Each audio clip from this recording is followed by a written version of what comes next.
Hey, and welcome back to our podcast. I'm your host, Samantha. And I'm Alexa. And we're here to light up your life. So today we have a fantastic guest. His name is Kyle Guthro. He is an award-winning public speaker who helps individuals, corporations, and entrepreneurs boost revenue through proven sales tactics and effective communication strategies.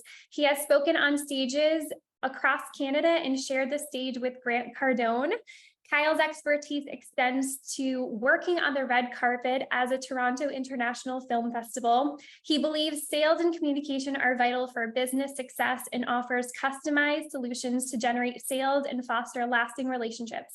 Additionally, Kyle helps individuals overcome hardships and to find confidence. With a passion for public speaking and a background in project management and real estate, he empowers others to succeed. So welcome to the show. We're very, very ecstatic to have you as our guest. Thank you. Thank you. So what role does effective communication play in building and maintaining healthy relationships professionally? Great question. I think it's vital. And I think it's becoming a bit of a lost art. And the reason why I say that is because with the empowerment of technology, even with this new wave of AI, a lot of the world is using and communicating through cell phones, through Zoom. So when people are meeting in person or on stage or in a networking event or even just in a boardroom, people are struggling to get their messaging across. People are struggling to even just have simple dialogue. So for me, I saw an opportunity and a bit of a gap where, especially even some of the younger generation that grew up with cell phones constantly in their hand, and their conversations were very two-dimensional, text, Snapchat, social media. I just often expressed and showed individuals like, hey, there is a world outside of simple communication via technology. And I think it's extremely important because if you can't communicate and articulate your message in a way, I don't care if you have the best product in the world. If you cannot sell yourself or communicate it in a way, then it's just going to be lost. People are going to get confused. They're not going to fully understand. So what I do is work with a lot of entrepreneurs, individuals, corporations on how to craft that messaging, how to hone in on what it is they're trying to either sell, develop, or even just build a lasting relationship. And I think it's more important now than ever because of what we went through in the last few years. Everything turned a little more digital. But the real interactions happen in real life. It happens out on the street. It happens at the coffee shop. It happens on the street corner. So it's about finding that long lost art of communication and bringing it back to the forefront. Yeah, I agree with that too. Yeah. And it's crazy how, like what you said, communication has changed so much since we've been through this pandemic. And with the introduction of Zoom, I mean, it has its benefits, but in a lot of ways, communication has changed so much. And I've been through a bunch of trainings on how to even communicate through Zoom or in a way that it is personal, right? And having that video on is so critical because you still get a chance to have that person see body language. And that's critical, right? Body language and understanding what that person is trying to communicate to you. It's so important. A lot of things just get lost into transition when you're trying to communicate via text. So I totally agree. Yeah, and just Zoom was a great technology that was born out of the pandemic. And the reason why is, yes, so we're having this dialogue in different countries and I can see you, I can read your body language, I can read your facial expressions. So it's a vast difference between just even a generic phone call. But obviously, if we're in person, it just takes it that one step further because now you can bring in the other fifth sense, which is touch. So there is opportunities that I teach individuals like how to do it in a polite and meaningful manner. But again, Zoom is still a great piece of technology that allows us to have these dialogues and these conversations. Absolutely. That's so true. And I know that one thing we wanted to touch upon too, we want to know your opinion on what you think, how communication is different in the workplace with women as opposed to men, or even if you're an entrepreneur, men or women, how is that communication different in your opinion? That's a really good question. And just so the audience is aware, I didn't know any of these questions before this interview. So this is totally all on the fly, which I love doing podcasts and interviews this way, because then it's not rehearsed. I can't study it and you're getting the authentic answers. So this is where it's like critically important. So I did a talk in Miami last August on dating. And Yes. people are like, wait a second, So why are you at a dating event? And I said, well, think about it. Communication is vitally important in the dating sphere. Now, to answer your question regarding men and women, I often teach a lot of individuals that you need to change your dialogue to who you're speaking to, not even just based on sex, but based on background, age, education. Unfortunately, a lot of leaders that I work with, they have maybe one or two types of dialogue that they use. It's the spray and pray, and hopefully it lands. When in fact, I was like, no, you need to curate your conversation to who you're speaking to, who is your audience. And so often the CEO or the executive leadership team or the directors or whoever will start talking to their audience all the same way. And that doesn't work. It's not effective. Now, I'm not saying you need to curate and craft your message to each individual person's needs, but if I was to be talking with you, Samantha, I would want to dive in, tell me a little bit more about your background, then ask you more subsequent questions that I can learn something about you. Now, what I'll do with that is while this is a very important as a leader or as a communicator, you have to actively listen and not listen to respond, but actively listen. And what you do in those scenarios is that I'm able to analyze and figure out, what is your communication style? Do you prefer to communicate via text, via Zoom, then you bring in that technology world as well. So for a lot of leaders in the room, I just often tell them, you need to figure out who your audience is. If you're speaking to an audience that is 60% women, a middle age, then don't be aggressive. Don't come out of the gate being brass and raising your voice and no, tone the volume down, soften it, because it just depends on who you're speaking to. Now, to answer the question regarding when speaking to female versus male, this is where it's critically important to learn the behaviors of each individual. Now, I've got the great fortune that I have done a lot of research on this. I've studied it, I've understood it, I've had great coaches, and I've just been able to absorb a lot of content when meeting and interacting with people. And these are just some things that I have found. This is just my opinion, so don't shoot me. But what I have found is that women are very emotional. And I'm not saying that in a bad way, I'm saying that in a very positive way. So how can you get more connected with somebody? Well, find out what emotionally, intrinsically adds value to their life. So for example, if Sam, you said, I really like cats. Well, I'm going to take that piece of information, and it's called bridging the conversations. So especially in the dating world, when individuals have a struggle to find what to converse about, the reason why, that you haven't asked enough questions. So a lot of times, guys, I'll speak from guys, they come out of the gate, look what I've done, this is that, they start rhyming off their resume, when in fact, women don't care. They don't. They want to make the conversation about them. So how do you make something better? Be interested instead of interesting. Yes. Yet we are in a world now, unfortunately, social media gave everyone a megaphone where everyone's bragging about what their accomplishments are. But if you go back to some of the best dialogues that you might have had, the best conversations you might have had, or just even some of the individuals that you leave going, man, that person made me feel really good. Often it's because they made the conversation about you. And They you were felt asking questions and making the conversation about you. So when I tell this to leaders, it's like, yes, I know you need to get your messaging across. It's very important. However, take the 30 to 60 seconds to actually get to know a person. It doesn't take a lot.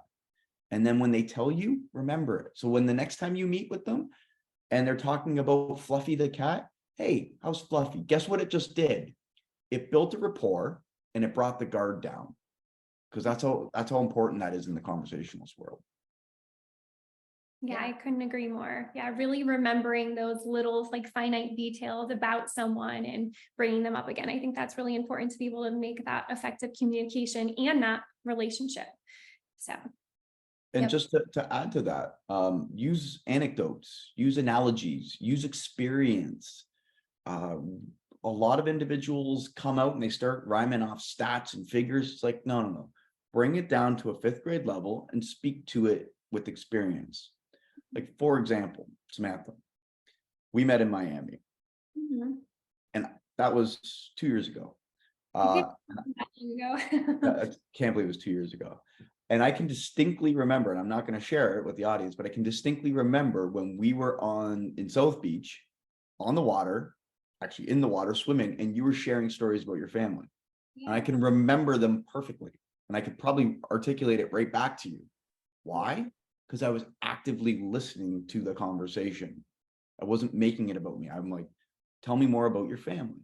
And you expressed and opened up. So when you make a conversation about somebody else, the great thing is you'll learn something new. For Too sure. often everyone wants just to scream from the mountaintop, look what I've done. When in fact, reverse it, flip it over. And you'll actually get way more engagement. You'll get more retention. And in the business world, you actually probably will get more sales.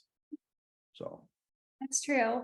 And going on to talking about sales, you are obviously amazing at communicating, and you also are a real estate developer. So how can effective communication, help other entrepreneurs pitch their ideas to attract investors or customers into their businesses? So this is important, and I see this a lot, especially working with some of my tech clients. And even back into the real estate, great product. They may have a great development. They might have a great real estate deal. You might, as the investor, or sorry, the developer might see the great product. Oh my God, I've got this great multifamily building. It's going to do this, this, this, and this. The investor might not see it. The reason why is because you're not speaking at their level. And what I mean by that is that, just like I said earlier, figuring out who your audience is. So when I work with tech CEOs and they always want to be the face of the brand, which is fine. However, when they're on stage and they're sitting there going on about the algorithms and the intricacies of their app, they've lost their audience, because I'm scanning the audience and you could see they're bored, they're on the phone, they're not paying attention. You've gone over their head. The reason why? Because everyone doesn't live in the weeds like them. Now, it's obviously important to go down into that level, because you obviously have to explain sometimes in detail, but the most important thing is to pull yourself out. So what I call the waves of conversations. So many people speak in one dimension. And what they do is they'll just sit there and they'll speak monotone, and they'll just go on and on and on about whatever the product or service is. So let's use real estate as an example. So they'll sit there and go, it's got 16 bathrooms, it's got 16 units, it's going to make this much money. Great. The investors, all he's or she is thinking in the back of their head is 3 things. How much is this going to cost? What is my return? And what are the risks? But too often, real estate investors, developers, they come in and they start talking about the actual building and unit. Now, that stuff is important. However, they're not addressing their concerns. So when you are in front of somebody, you're pitching a product, you got to ask what I call fact-finding questions. I actually learned that from Grant Cardone. Ask fact-finding questions. So, Samantha, what is important to you? How much money are you looking to make off of this investment? Because you might say, I want 40% returns. And in my head, I'm like, I can't offer that. So why am I going to do a 2-hour presentation to sell you a product or service that might not even fit your need? See, we waste a lot of people's time because we aren't asking questions. Instead, we just take the megaphone and just blurt out and hope it sticks. make the dialogue a two-way conversation by asking a ton of loaded questions, which when I work with investors or tech people, I'll have them write out, here are the 5 pain points that you could experience. Here are the 5 positive things that you could experience. Here are the 10 questions you need to ask your audience or your board members or whoever that you're presenting to. Because often people just go up on stage, have a presentation, and just speak to it. And it's basically throwing stuff against the wall and seeing what sticks. So when you are presenting and conversing with people, make it two-way. Now, I know that can sometimes be hard, especially in a public speaking setting, and I've been on stages in front of thousands of people. You can still ask questions. Right. How many people in the room are real estate investors? That's a question. Show of hands. Boom, I'm getting an answer. But you see what I just did? As a speaker, if you want people to mimic you, because when you're speaking, we're mirrors. I put my hand up to signify, hey, guys, pay attention. How many of you are real estate investors? I'm signaling to them. So if I was on stage and I looked at my watch, I can actually see my audience. They will start looking at their watches. We are mirrors of you. Or if women start playing with their hair, guess what? It's so subconscious. Other women or men or whoever will start playing with their hair. So it's about reading body language, reading your audience, reading the way the conversation goes, and also allowing opportunities for the other person to talk. We've all been in those conversations where the individual just keeps talking and talking and talking. In your head, I'm like, when do I get to jump in? Yeah. Like, so it's about that power of that pause, just to even allow yourself to have a glass of water clear your throat. It's true. And I see that a lot too in my business as an entrepreneur as well. And, reaching out to potential clients, I have to see if they even need the product, if they even want it, and if my product can solve their problem. So like you were saying, that's so important to ask questions to see if it's even in alignment with the investment that you're doing or, whatever it is that you're selling. So yeah, but it just taking it even one step further. Once you do find out those questions, again, if anyone takes from this talk today is active listening. Don't listen to respond, actively listen, because clients, customers, colleagues, potential clients, if you're on a date, the other person, you will gain so much insight by asking open-ended questions and letting the other person talk. You will hear their pain points. You will hear their problems. And guess what? When you hear it, boom, there's an opportunity for you to solve it. So if you're just constantly just spewing out information and not listening, you're not solving their problem. However, I'll take this one step further. And I don't know if we want to take this in that direction of dating versus the business world. However, I do find it very important. Men are very good at this, and it drives women nuts. The reason why I know it drives women nuts, because I've asked a lot of women these questions. So when I tell this to guys, are you listening to solve their problem? Or are you listening so that they have a voice or an ear to listen to? And what I mean by that, we've all been in relationships. I will sometimes ask the person that I'm in a relationship, do you want me to listen just so that you can have a conversation with, which is fine? Or do you want me to listen to potentially solve? Because what guys do, it's like a woman or a male or whoever will express their problem, and then the person jumps in and goes, oh, I know how to solve this. And the person's like, no, I don't want you to solve it. I just want you to listen. that's great advice. I've never had anyone ask me that question, to be quite honest. Yeah, it's super important. Meaningful. I've learned that from top psychologists that I've worked with. And it works because listen, there is times where we all have problems, experience something in our life, and the individual doesn't want to hear a solution. They just want someone to talk to, someone to bounce an idea off of. And I find this happens a lot in the business world as well, especially if you get a group of individuals that have big egos, which I've been in those boardrooms before. And it's like, well, no, we should do it this way. I was like, hold on a second. This individual didn't come here for a solution.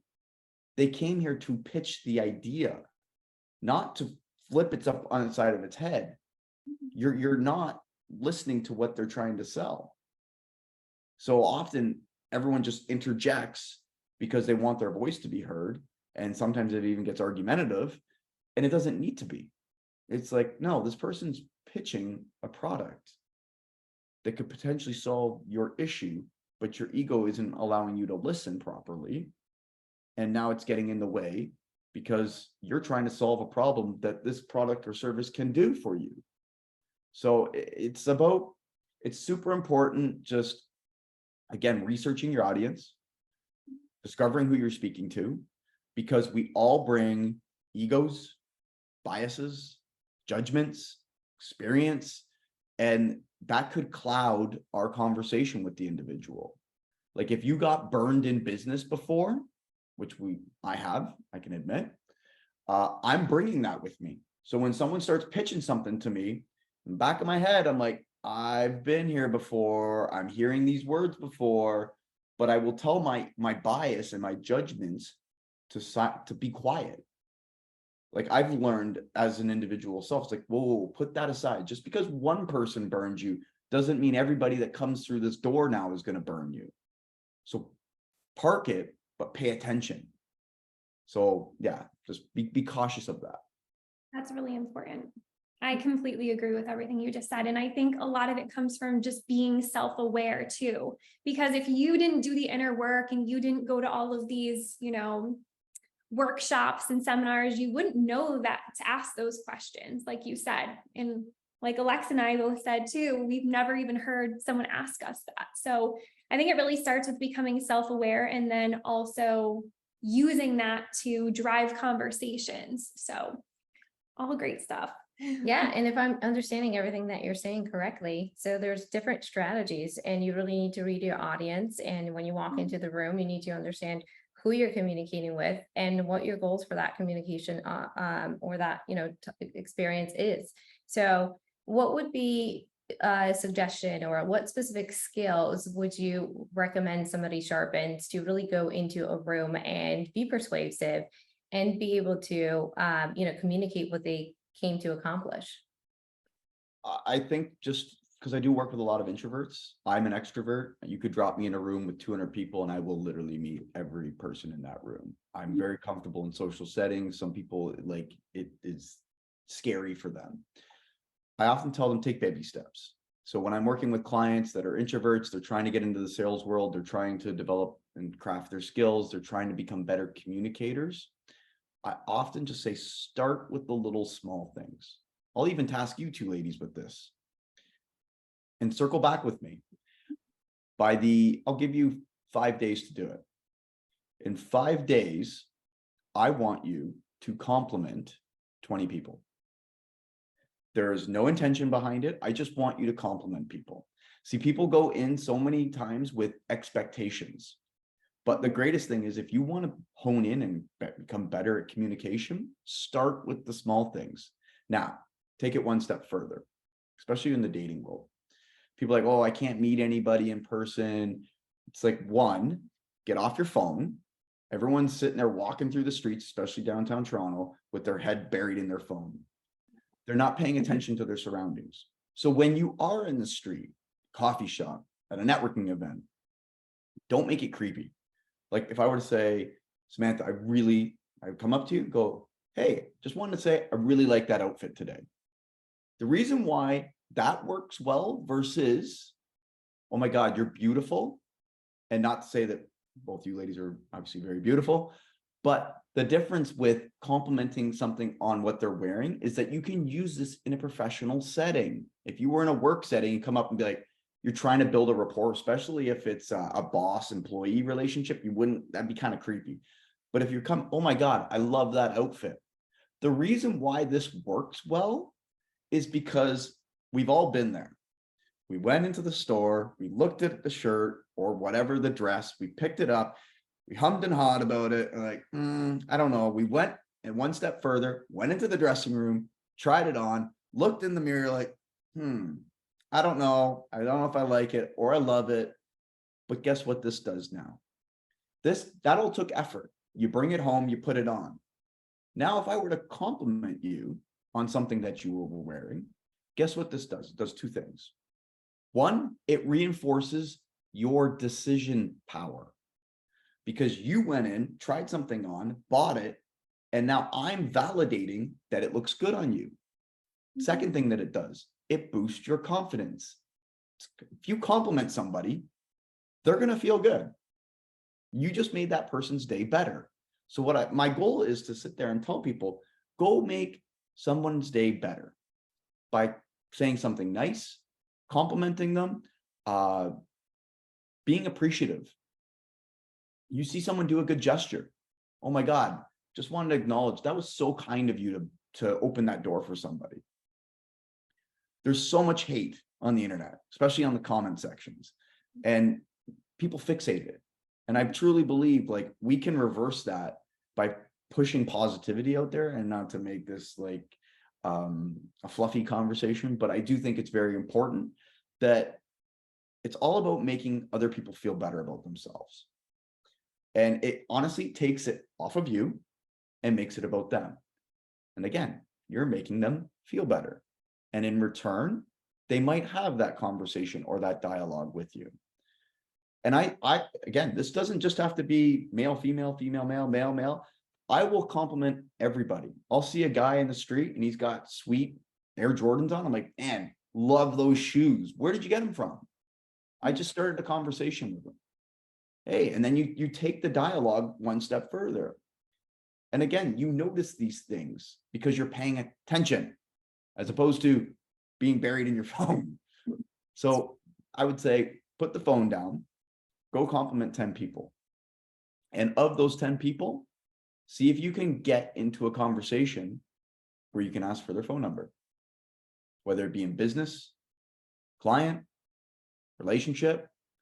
And then from there, try and close that person. Sales is all numbers. And you got to meet people. You got to be in front of people. Where attention is, money flows to. Mm-hmm. So if you're kind of shy and timid and scared, I just tell people, start with bringing it back to its simplest form. Compliments are a great way to open up that dialogue. And the reason why people are scared, and obviously public speaking is the number one fear in the world, the reason why that is because they made it about themselves. Right. People are scared of judgment. People are scared of what I look like. And I tell them, it's not about you. You're on stage to deliver a message to your audience. Make it about them. And Right. guess what? All the judgment comes off of you because you're serving your audience. So when you're out with somebody, find a way to serve them. So many people are fixated on like, well, what will they say? What will they think? Gives a shit. It's not about you. That's your ego talking. So I'll tell them, make it about the other person. And it's amazing how it gets reciprocated. You'll start seeing the universe works in funny ways. You compliment 10 people, you'll get like 20 compliments back. And then again, you in return feel good. Exactly. And I feel like every person that we've interviewed that is great at public speaking has said that exact thing, just to highlight it, that it's not about you, it's about your audience. And when you take that pressure off yourself and you put it on serving, then it lifts a huge weight off your shoulders. So I couldn't agree more with that. And I've experienced it myself too. So it really helps. And obviously you've been on a pretty big stage called the Ed Milet Show, and you got cameras, you got people. I've been there before where you're like, holy shit, there's a lot of cameras here.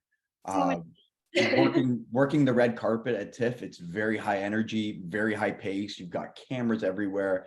Celebrities you're interviewing like 30 celebrities in a matter of an hour. And you always got to be on your feet. But you got to sharpen these skills. You got to practice that. You got to be what I like to say, quick-witted. It's like when you're asking a question, have another question ready. Like I love asking this question to business owners because everybody experiences it. What's your biggest pain point in your business right now? And if they say nothing, then guess what I will say? You should be coaching and helping me, because if you got everything perfect, that means that you should be a multi-billionaire, Yes. because every business has problems. I don't care if you're Google, Apple, they all got problems. And when you ask that question, listen, and then try and solve it if they're seeking that. Yeah, that's true. So we kind of want to switch gears. We talked a lot about communication within, entrepreneurship and In a professional setting. professional setting. And so we want to move more so to relationships. So I want to know, how can effective communication and different strategies help couples to improve their communication skills and create a safe place for open discussion? Ooh, that's a loaded one. I'll share an experience, and it took me a long time to get to this point where I could start talking about this. Some days is difficult, but especially because I'm being a little bit vulnerable and I'm sharing some little bit of intimate things. I was married for just over 6 years, and during the pandemic, my ex and I decided to go in different direction. It was amicable, which was great. We have a business together still. So imagine trying to work with your ex. Some days it's fun, some days it's very interesting. But the biggest insight that I gained from that is that when I came out of that marriage, I really didn't have anyone to talk to. And this is where the dating communication world was developed for me, especially as a guy. I didn't have anyone to turn to. It's like I would talk to my buddies, be like, yeah, either they're married, single, and I'd say, man, I'm going through a rut. I don't know how to deal with this. And they'd be like, get over it. You're fine. And as men, we suppress our emotion. We are very good with one emotion, anger. All the other ones are tough with us. So what I tell people is through that experience, I started working with a top psychologist in the city. And not just like fix me, but like, how can I fix this problem that other men and women are going through?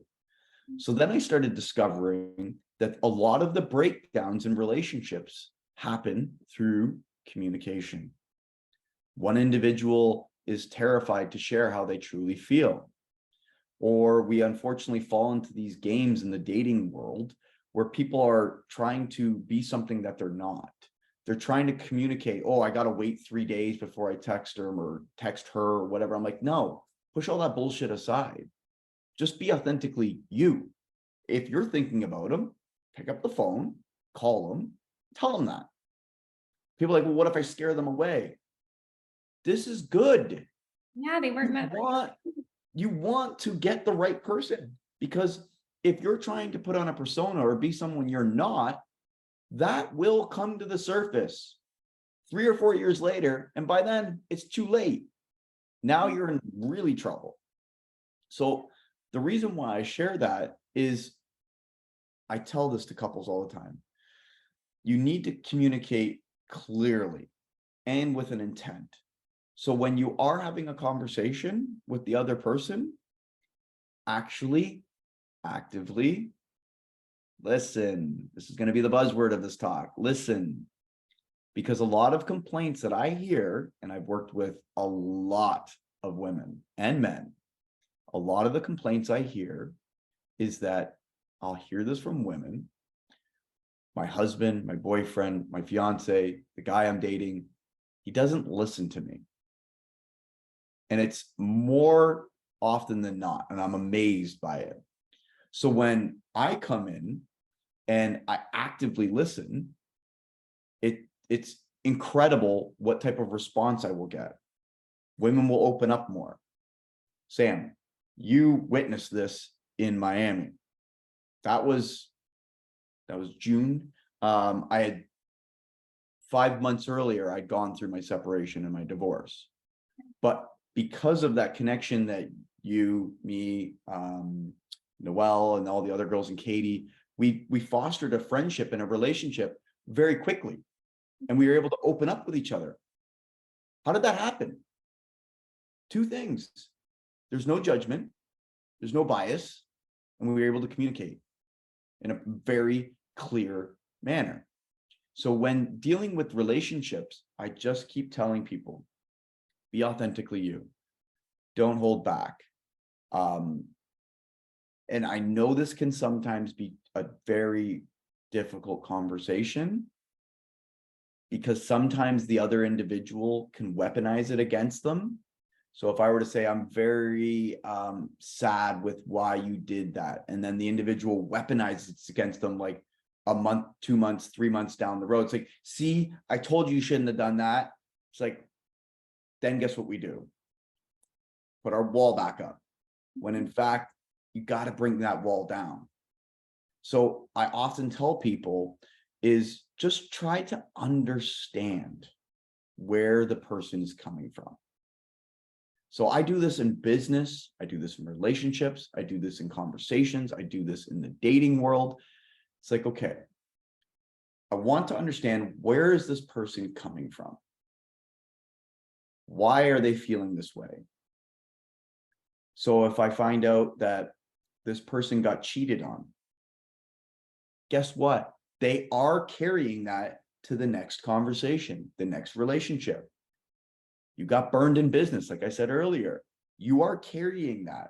So as we collect all these experiences, we put them in our bag and we bring them with us. But what I tell people is sometimes you got to drop the bag because it gets too heavy. Let it go. You can't let your past define who you are in this moment. And I think that's the biggest thing. And it's hard to do. Correct. Let it But go. you can use your past to potentially shape your future. Like for me, I worked with top psychologists, hired top business coaches, sales mentors. That's good information. I collected that and I became better because of it. Yeah. And without getting in trouble, I'm going to express something. I show up differently now. I show up differently in relationships. I show up differently in business because of the failures and the breakdowns that I went through in my past, both in professional and personal. And it's the individuals that keep repeating the behaviors and they wonder why they fall into the same problems. It's like, are you attracting those individuals back into your life? Why do you keep falling for these, pardon my language, douchebags? What it keeps attracting you to it? Because remember, our subconscious likes repetition. We're habitual people.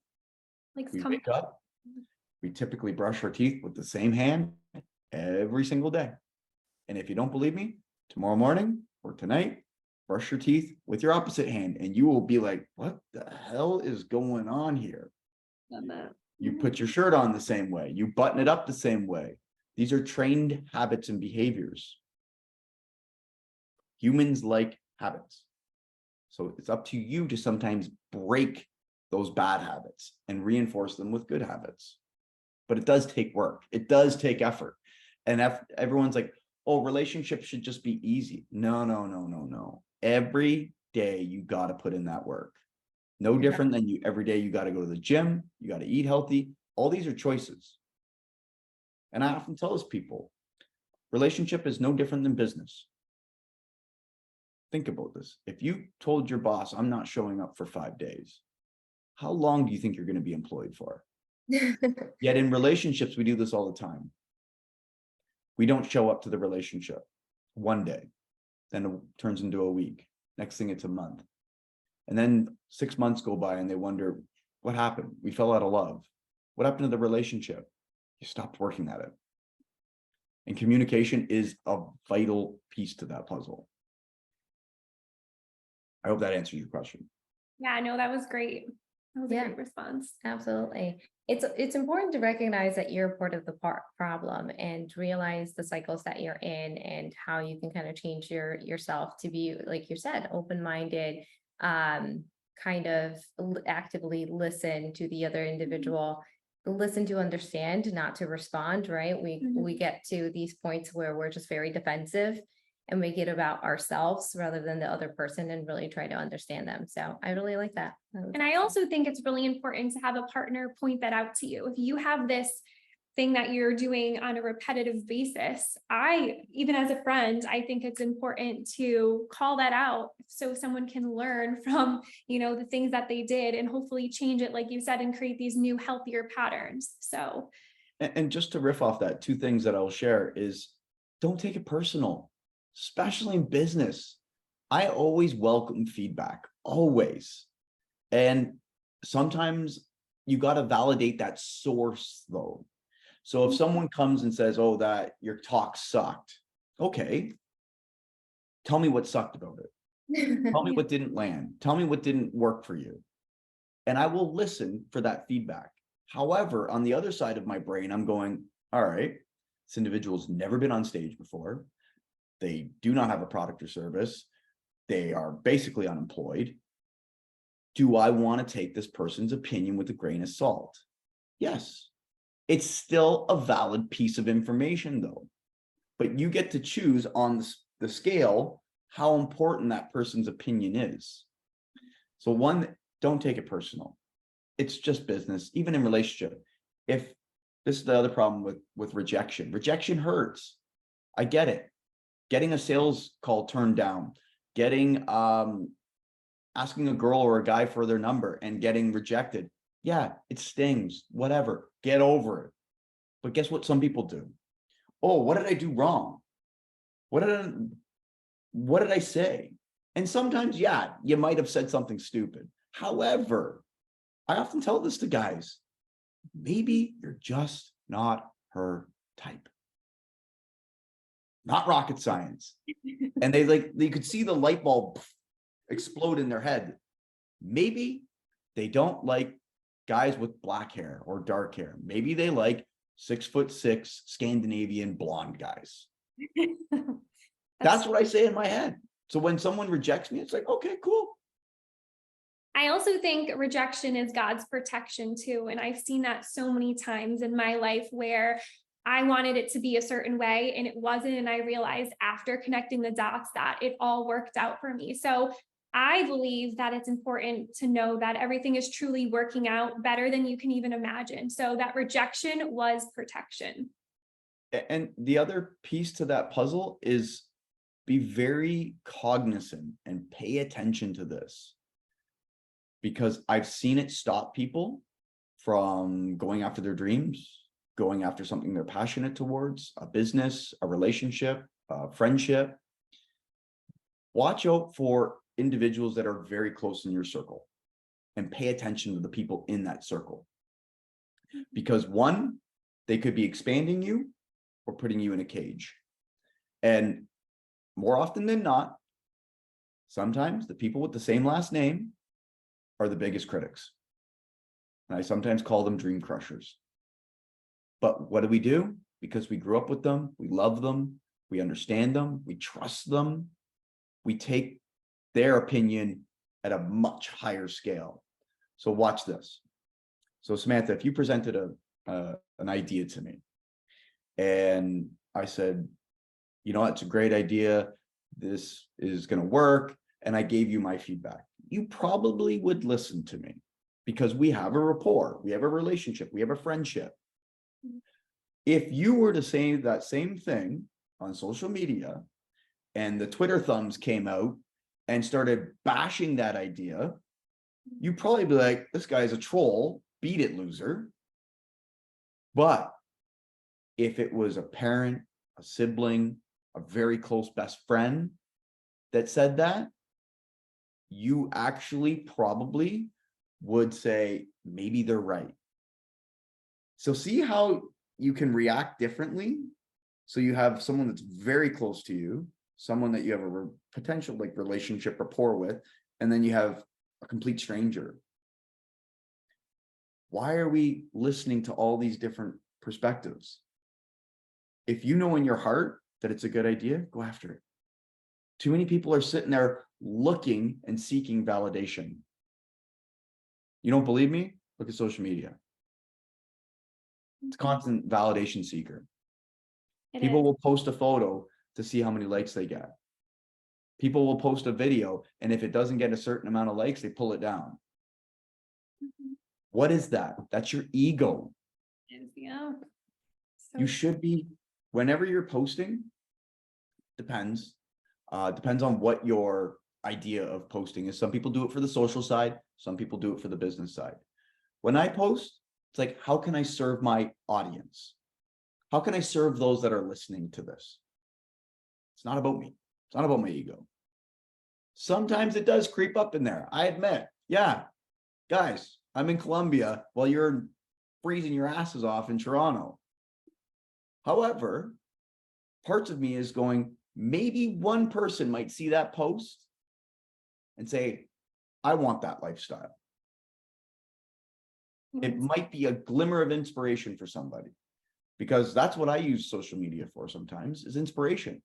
When I see someone on a jet, I don't get envious. I actually get inspired. It's like, if this guy can do it, clearly I can do it. Yeah. But unfortunately, we live in a world where people get super jealous and envious. It's like, oh, look what this guy. No, you're using it the wrong way. Your favorite movie. I'm going to put you guys on the spot. What is your favorite movies? Oh man, that's a hard Don't one. think about it. First one that comes to mind. I watched Titanic recently. Perfect. I literally knew you were going to say that. Okay. What about you? I think let me try to come up with one on the fly. We here. don't really watch TV too much, or We don't watch a lot of TV, but I recently did go to the theater, and what did I see? I did see the newest, what is that superhero movie that recently came out? Flash. Flash. Got it. All right. So let's use Titanic as an example. It's a love story. What is in that movie? Characters, storyline, but most importantly, emotion. This is what pulls us into a movie. And I teach this to public speakers. You want to pull your audience in. If Leo DiCaprio, Jack Dawson, or whatever the hell his name was, Jack, was You're going right. to sit there and just talk in a monotone way, you doze off. But this is what movies do so well. They bring in sound and music, and then they make it theatrical, and then they bring in conversation. But what are we ultimately attracted to? The emotions of the love story, and then the anger that the other characters pursue as well. We've been in those movies, those TV shows where we're like, oh, I hate that character. I can't stand that person. That is storytelling and using emotion to your advantage. However, I've seen a lot of people speak in certain octaves, which is very high or very low, or they don't change the inflection in their voice. They don't control the pausing and the pacing. So often I'll say, hey, guys, come here, come close, come close. What I'm doing is I'm trying to pull my audience in. And you can do that with lowering your voice. But then I can make my point very big by raising my voice. That's storytelling and using emotion. So what can I use to pull my audience in? What can I use to really connect? Why do we connect with people? We connect with people on a deep, emotional manner. Think about that. If I said, why are you best friends with that person? They make me feel good. They get me. They know me. They listen. Those are emotions.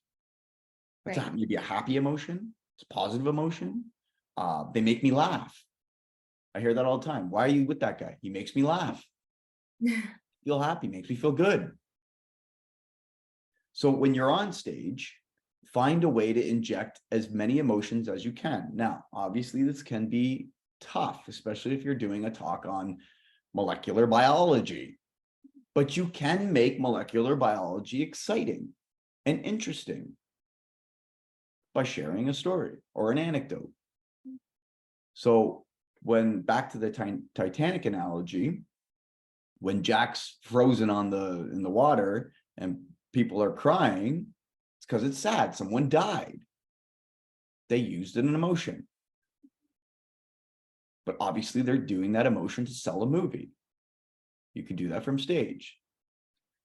However, be careful with it, because some people will call that manipulation, and manipulation is not a bad word, or persuasion. It's not a bad word. Effective salespeople have learned to hone in on this. It's a tactic, when used carefully, can be very beneficial. Often in the sales world, they'll start selling the sizzle. They'll be like, this is what this can do. Buy my program, buy my program and you can get rich tomorrow. You're selling them a dream. However, it does work. This is why we buy products and services that a lot of the times we don't need. I'm sure there's a million things in everyone's home where like, why did I buy this? Because in the moment you thought it was a good purchase. So bringing storytelling and emotions and connections into your conversations can vastly help build relationships, close more deals, build rapport, and just ultimately build connection. And I think that is a lost art and skill that people are not utilizing enough, because they are distracted with these. Stories sell for sure. Yeah. I think storytelling is one of the biggest things that has helped me improve my business, and just, podcasts as well, and just interactions and building relationships and building that trust. So I absolutely agree with you. And I recently attended even a data-driven presentation where even there, it's really important, instead of showing data, showing, a storytelling. So it's actually not about showing so much data and numbers. No one's going to sit through that and really try to understand all the numbers that you have on there. A lot of us, when we're presenting data, and even going back to some of the things you said, if you're trying to sell an investment property, it's not about the building itself and how many units, when was the last construction on it, or whatever the data that you're presenting. A lot of the times you really need to tell the story, tell it in a way that your audience is going to be able to relate to. And it's not so much about the data details. Yeah, exactly. This has been an amazing episode. I feel like we can go on this conversation for hours. We'll definitely have to bring you back to dig more deeply into communication and relationships. I know we had a few more questions we wanted to ask, but I know we're at the hour and I know we all have things to do. But for our followers, where can they find you? So yeah, my handles are the same across everything, at Kyle Guthro, KYLEGUTHRO. My website is www.kyleguthro.com. I do post a lot on Instagram. Fun fact, I do some crazy things like swimming in ice water. You'll check the stage out. It's amazing. And some of those videos have gone viral. It's pretty funny. Yeah, and you know what? I just try to make it personal. People buy from people. They do buy from corporations, but ultimately people buy from people. And I tell individuals and entrepreneurs, don't hide behind your brand. They want to see your life. Now, don't be showing every minute of it, but they do want to see, hey, you know what? Are you into cycling? Cool. Show it. You're active in art. Show some of your drawings. So it doesn't always need to be just one niche. And I remember someone telling me that. They're like, man, what lane are you in? I'm like, what do you mean, what lane am I in? Like, are you real estate? Are you communication? Are you dating coach? I was like, I'm whatever lane you want me to be in. Because I feel, and I never use this word, because if you are, you're in the wrong room. I don't declare myself as an expert, but just a person that is intrinsically interested in other people. And if my experiences and my skills can help you, whether it be in real estate, communication, sales, relationships, I'm going to start speaking to it.